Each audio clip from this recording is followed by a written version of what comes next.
नमस्कार दोस्तों, स्वागत है आपका हमारे official YouTube channel GS by नियस सर में। कैसे हैं आप सब? मैं उम्मीद करता हूं एकदम फिट होंगे, स्वस्थ होंगे और तैयारी में अपने व्यस्त रहिएगा मित्रों, क्योंकि कभी भी एग्ज़ाम डेट अनाउंस हो सकता है। बहुत सारे लोग परेशान हो गए हैं कि एग्ज़ाम डेट आ गई है, जबकि एग्ज़ाम डेट का भी कोई नामो निशान ही नहीं है। जो एग्ज़ाम डेट आई है वो आप जानते हैं कि प्राविधिक कला के लिए आई है, विधिक कला के लिए जो है एग्ज़ाम डेट आई है। तो परेशान मत होइए, आराम से तैयारी करिए। आज की इस क्लास में भी हम लोग महत्वपूर्ण डाटा देखेंगे और राजस्थानी चित्रकला के बारे में देखने का प्रयास करते हैं। थोड़ा सा राजस्थानी चित्रकला के प्रैक्टिस के बारे में बात करेंगे। सबसे पहले तो आपको युवा दिवस की ढेरों ढेर शुभकामनाएं। आप जानते हैं कि विवेकानंद जी के उपलक्ष्य में जो है ये युवा दिवस मनाया जाता है और युवाओं को प्रोत्साहन मिले, युवाओं को रोजगार मिले, युवाओं के बल पे ही सब कुछ संभव है और इन्हीं युवाओं को प्रेरित करने के लिए युवा दिवस मनाया जाता है। तो आप सभी को पुनः विशेष शुभकामनाएं।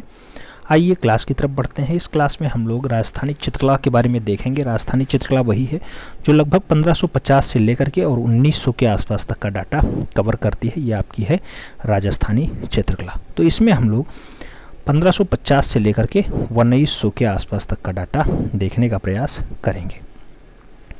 फिलहाल उम्मीद करता हूँ आप लोग एकदम फिट होंगे। आइए स्टार्ट करते हैं। स्टार्ट करने पे सबसे पहला पॉइंट जो आता है ये बहुत इंपॉर्टेंट है।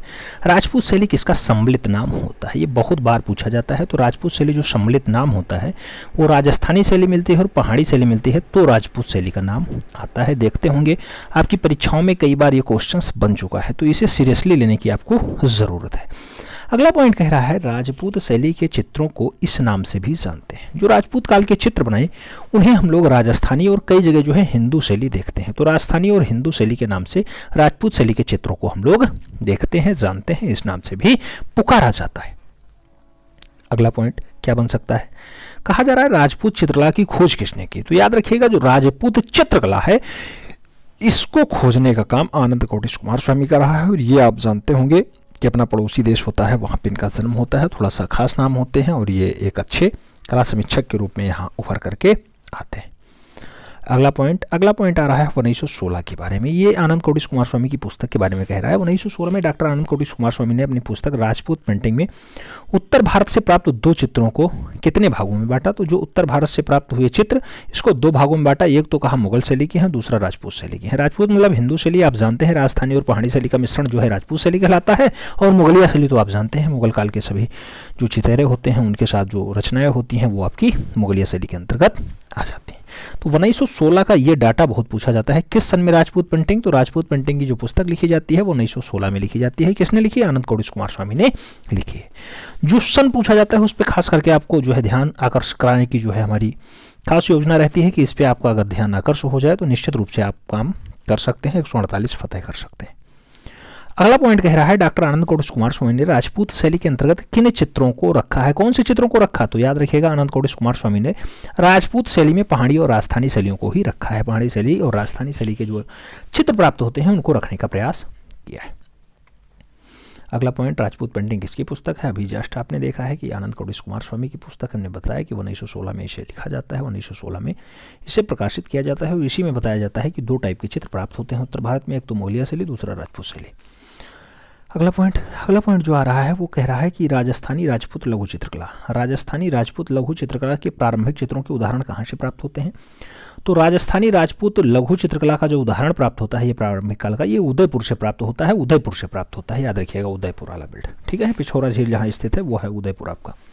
अगला पॉइंट कह रहा है राजस्थानी चित्रकला किस धर्म पे आधारित है? पूछा जाए राजस्थानी कौन से धर्म, तो याद रखिएगा कई जो है कलाकार आते हैं वो कहते हैं राजस्थानी मतलब हिंदू शैली। हिंदू शैली इसीलिए कहा जाता है तो हिंदू धर्म से संबंधित यहाँ डाटा खूब ज़्यादा मिलता है। तो राजस्थानी चित्रकला कौन से धर्म पे आधारित होगी? याद रखिएगा हिंदू धर्म पे आधारित होगी पूरी की पूरी राजस्थानी चित्रकला। अगला पॉइंट और क्या आता है? पॉइंटों के माध्यम से ही आपको पढ़ना होगा और पॉइंटों से ही आपका डाटा भी पूछा जाता है। ये समझ लीजिए सुपर टेट से बढ़िया नौकरी है, इसीलिए लोग इस पे जो है ज़्यादा फोकस कर रहे हैं। और अगर सुपर टेट से बढ़िया नौकरी है तो सुपर टेट इतना मेहनत कर लीजिए, निश्चित रूप से आप फतेह कर दे जाएंगे, उसमें कोई डाउट नहीं होगा। पॉइंट कह रहा है अगला पॉइंट आपसे कि राजस्थानी पेंटिंग के पसंदीदा विषय कौन थे? तो याद रखिएगा राजस्थानी पेंटिंग के जो बढ़िया विषय होते हैं उनका नाम होता है राधा और कृष्ण। सबसे ज़्यादा राजस्थान में और राजस्थानी शैली में जो है राधा और कृष्ण का अंकन हुआ है। कई बार ये पूछ लिया जाता है राजस्थानी चित्रकला का समय क्या रहा है?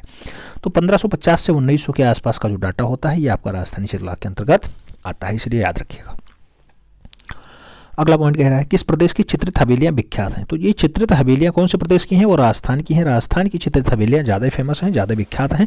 ये खूब ज़्यादा क्वेश्चंस पूछा जाता है, इस पर आपको विशेष नज़र दौड़ाने की जरूरत है। अगला पॉइंट कह रहा है रागमाला पे आधारित सर्वाधिक चित्र किस शैली में प्राप्त हुए। तो रागमाला पे आधारित सबसे ज़्यादा जो चित्र प्राप्त होते हैं वो राजस्थानी शैली में ही जो है पाए जाते हैं। राजस्थानी शैली के ही ज़्यादातर डाटा बताए जाते हैं। अगला पॉइंट आ रहा है आपका, अगला पॉइंट कह रहा है कि पारंपरिक लघु चित्र शैलियों का विषय नहीं है। पूछा जाता है कि लघु चित्र शैलियों का विषय कौन सा नहीं है। तो जब पारंपरिक लघु चित्रों की अगर बात हो तो अमूर्त उसका विषय नहीं रहा है। यहाँ पे अमूर्त विषयों में चित्रकारी नहीं की गई है। ये पॉइंट पूछा जाता है, इस पर स्टार लगा लीजिएगा, याद रखिएगा।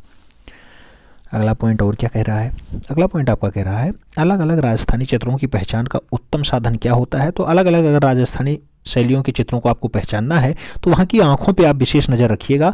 आंखों से आप पहचान सकते हैं ये कौन कौन सी शैली के हैं। जैसे आप जानते होंगे मेवाड़ शैली आता है, हड़ौत शैली आता, कोटा शैली आता, बूंदी शैली आता, झारवाड़ शैली आता, जोधपुर शैली आता, बीकानेर शैली आता, किशनगढ़ शैली आता, उदयपुर शैली आता, जो है देवगढ़ शैली आता, नाथद्वारा शैली आता।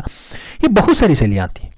तो इन्हीं में आपको अगर राजस्थानी शैली में डाटा पहचानना है, तो अगर चित्रों को पहचानना है किस काल के हैं, तो उसके आंखों पे आप जाइएगा, आंखों से पता चल जाएगा कौन सी शैली किस काल की मानी जाती है। अगला पॉइंट संगीत से संबंधित चित्रों को क्या कहते हैं। तो संगीत से संबंधित जो चित्र कहलाते हैं रागमाला कहलाते हैं, याद रखिएगा। रागमाला। आगे राजस्थान का प्राचीन एवं जो है प्रारंभिक रागमाला चित्रण कौन सा है। तो याद रखिएगा चूनार रागमाला जो है राजस्थान का सबसे पुराना और जो है प्रारंभिक माना जाता है, और यह 1561 के आसपास का चित्रण माना जाता है, याद रखिएगा। 1561 के आसपास का चूनार रागमाला बढ़िया चित्रण माना जाता है, राजस्थानी काल का है। अगला पॉइंट राग रागनी के चित्र भारत के किस प्रदेश में मुख्य रूप से बने थे। राग रागनी के जो चित्र हैं ये भारत के किस प्रदेश में मुख्य रूप से बने हैं। तो ये राजस्थान में बने हैं राग रागनी के चित्र। अगला पॉइंट आपसे कह रहा है कि भारतीय चित्रकला के अंतर्गत कुल कितने राग और कितनी रागनियों का अंकन है। तो याद रखिएगा भारतीय चित्रकला में 6 राग का अंकन है और 36 रागनियों का अंकन होता है। तो ये पूछा जाता है क्वेश्चंस, आपको याद रखने की जरूरत है। किस काल में आता है, राजस्थानी चित्रकला के अंतर्गत आता है। ठीक है, आगे बात करते हैं। अगला पॉइंट आएगा, अगला पॉइंट आपसे कह रहा है कि जो है राजस्थानी शैली को पहाड़ी शैली से अलग किसने माना है, या सबसे पहले किसने कहा कि पहाड़ी शैली और राजस्थानी शैली अलग है, को अलग किसने किया। तो आनंद कोटिश कुमार स्वामी ने ही पहाड़ी शैली और राजस्थानी शैली को अलग अलग माना है। आप जानते हैं राजस्थानी और पहाड़ी के मिश्रण से राजपूत शैली बनती है, और राजपूत शैली कहने का जो काम होता है वो राजपूत शैली कहने का काम जो होता है वो आनंद कोटिश कुमार स्वामी का होता है। तो इस पर आपको विशेष नज़र दौड़ाने की जरूरत है, कंफ्यूजन नहीं होना चाहिए, बस इसी कंफ्यूजन को दूर करने के लिए आप मेहनत कर रहे हैं। अगला पॉइंट कह रहा है मुगल चित्रों से हिंदू चित्रों को भिन्न मानते हुए उन्होंने राजपूत शैली के रूप में सर्वप्रथम किसने प्रतिपादित किया था।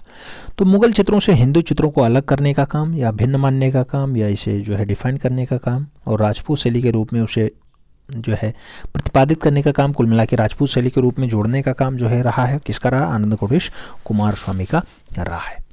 आगे बात करें तो और कलाकारों में नाम आए ऐसे ही जो है। अगला पॉइंट आता है कि राजस्थान के इतिहास लेखन का पितामह किसे माना जाता है। तो राजस्थान का अगर इतिहास आपको लिखना है तो कर्नल टाड के बिना असंभव है।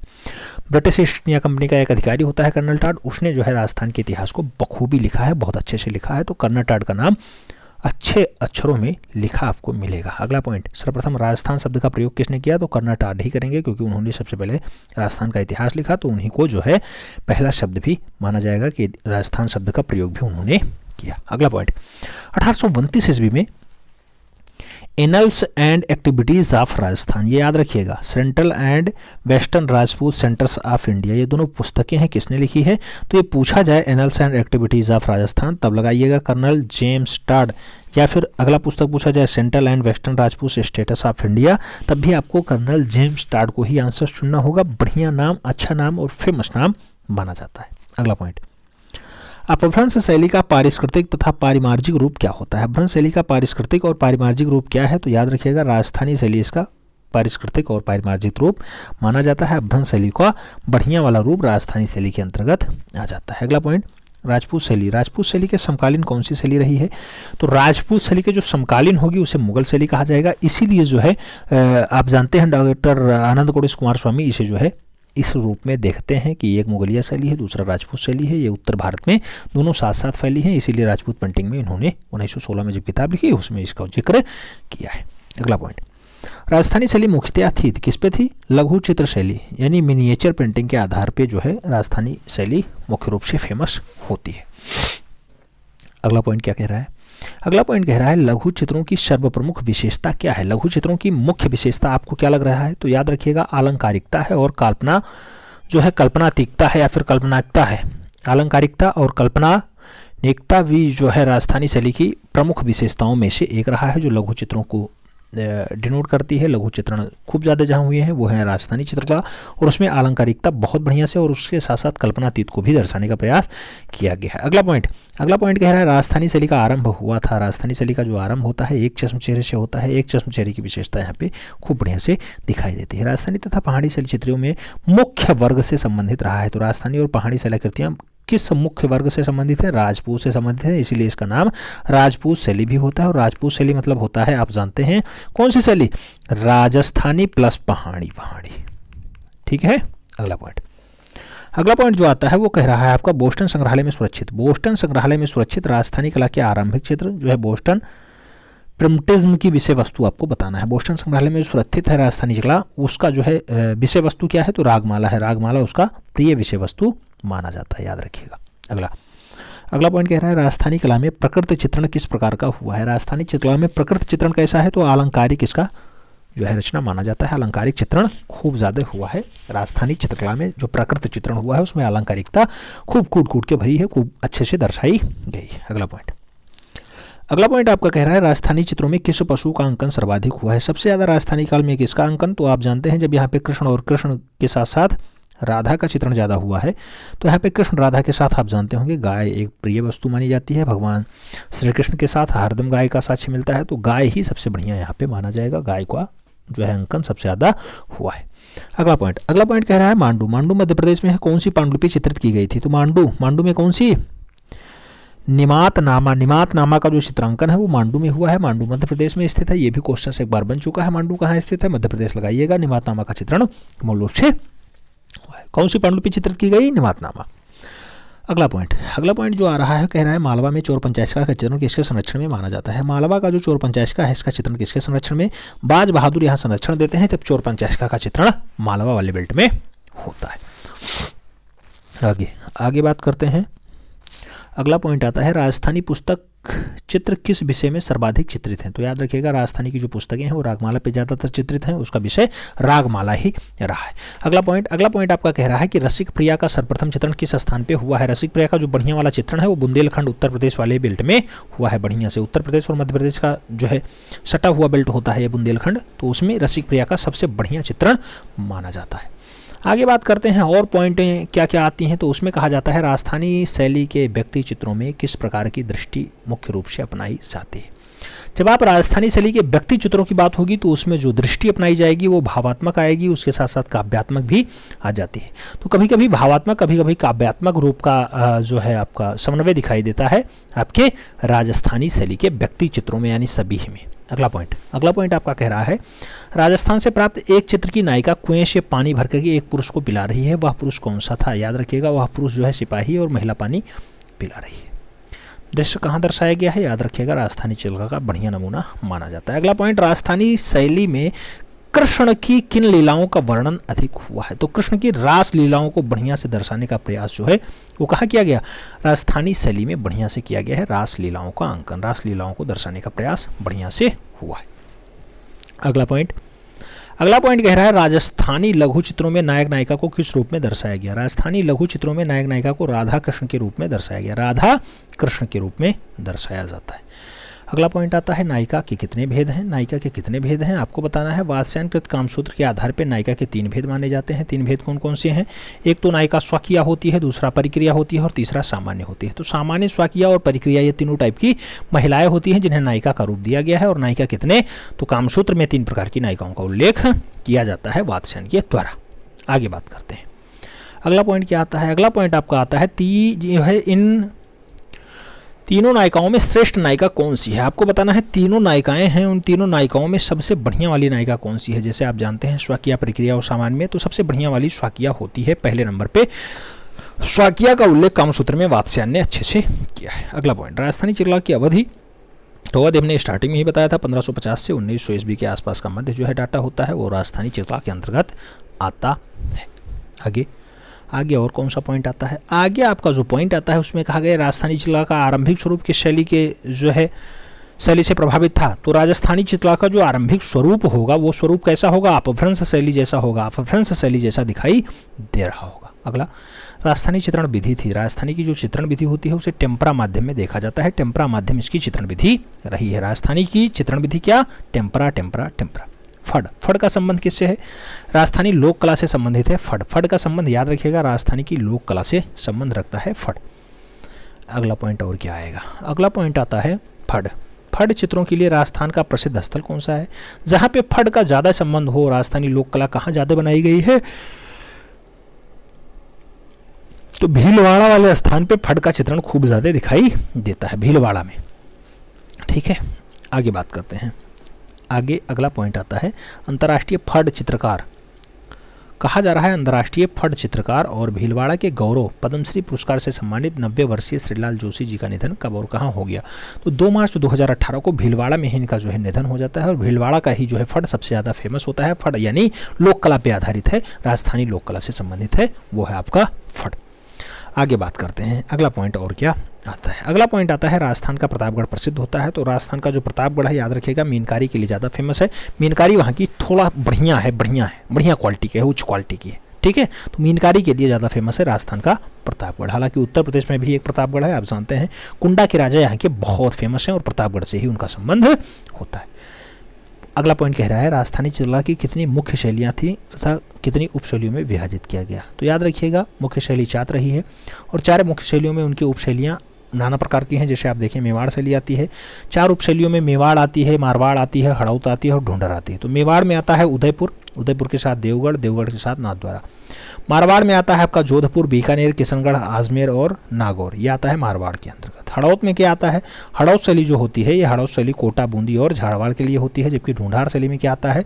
जयपुर, अलवर और उनियारा आता है। ये आपका जो है आता है ये ढूंढार शैली के अंतर्गत आता है। 4 टाइप की उपशैलियाँ होती हैं राजस्थानी चित्रकला को कितने मुख्य शैलियों में? तो 4 मुख्य शैली कौन कौन सी? मेवाड़, मारवाड़, हड़ौत और ढूंढर में बांटा गया है। आगे मेवाड़ शैली के बारे में थोड़ा सा देख लेते हैं, बस उसके बाद क्लास वाइंड अप करते हैं। मिलते हैं अगले सेगमेंट में। ठीक है, मेवाड़ शैली की अगर बात करते हैं न्यू किसने रखी और कब रखी? तो 728 ईस्वी में रखी जाती है। पप्पा रावल के द्वारा मेवाड़ राज्य की नींव रखी जाती है। मेवाड़ शैली की उत्पत्ति हुई थी तो 1605 ईस्वी के आसपास जो है होती है। 1605 ईस्वी के पूर्व में जो है मेवाड़ शैली की उत्पत्ति हो जाती है। निम्नलिखित में से प्राचीन राजस्थानी शैली कौन सी है? तो प्राचीन राजस्थानी शैली अगर पूछा जाए तो मेवाड़ के साथ हंसस लगाइएगा और मेवाड़ थोड़ा सा पुराना डाटा तो माना ही जाता है। मेवाड़ लघु चित्रों शैली की प्रमुख जो है प्रारंभिक केंद्र कौन सा था? तो याद रखिएगा मेवाड़ लघु चित्रों शैली का जो है प्रारंभिक केंद्र माना जाता है श्रीनाथ द्वारा ही माना जाता है। श्रीनाथ द्वारा इसके लिए फेमस स्थान होता है। अगला पॉइंट आपका कह रहा है कि किसने अपने राजमहल में चितौरों की ओवरी के नाम से कला वीथिका स्थापित करवाई? किसने अपने राजमहल में चितौरों की ओवरी के नाम से कला वीथिका बनवाई थी? महाराणा जगत सिंह प्रथम ने ऐसा कारनामा भी किया है कि चितौरों के लिए एक ओवरी का निर्माण करवा दिया। चितौरों की ओवरी के नाम से एक जो है स्थान नियुक्त कर दिया, उस स्थान पे ऐसे डाटा रखे जाते थे। और रागमाला तो आप जानते हैं मेवाड़ शैली में खूब बढ़िया से आया है। निसारदीन रागमाला का बहुत बढ़िया चित्रकार रहा है, बहुत बढ़िया। मेवाड़ शैली में प्रसिद्ध चित्रकार थे जैसे शहाबुद्दीन हो, मनोहर हो, ये सब जो है मेवाड़ शैली के बढ़िया वाले चित्रकार थे। शहाबुद्दीन नाम पूछा जाता है, शहाबुद्दीन के साथ साथ मनोहर। तो नाम तो खूब लंबे आ सकते हैं और सुपरफास्ट रिवीजन में भी देख सकते हैं। हालांकि इसको हमने पढ़ रखा है, बढ़िया से पढ़ा है। बूंदी शैली आप जानते होंगे 1342 के आसपास राजा देवराव। कोटा शैली की अगर बात हो तो कोंडा बूंदी जिले के अंतर्गत आती है, 35 किलोमीटर दूर है जयपुर से, 240 किलोमीटर दूर है, वो कोटा वाला होता है। अलवर राज्य की अगर बात करते हैं तो 1775 के आसपास आता है। महाराजा प्रताप सिंह आते हैं, बढ़िया वाले स्थापना करते हैं। तो सबके अलग अलग क्षेत्र हैं, सबके अलग अलग कार्य हैं। हालांकि हमने सोचा कि एक छोटा सा क्लिप टाइप का वीडियो आपको दिया जाए और जिससे आप 148 फतह करने में थोड़ा सा महारत हासिल कर पाएँ, कुछ सीखने को पाएँ और निश्चित रूप से आप 148 फतह कर पाएँ। मिलते हैं में, तब तक के लिए दिल से सैल्यूट। जय हिंद।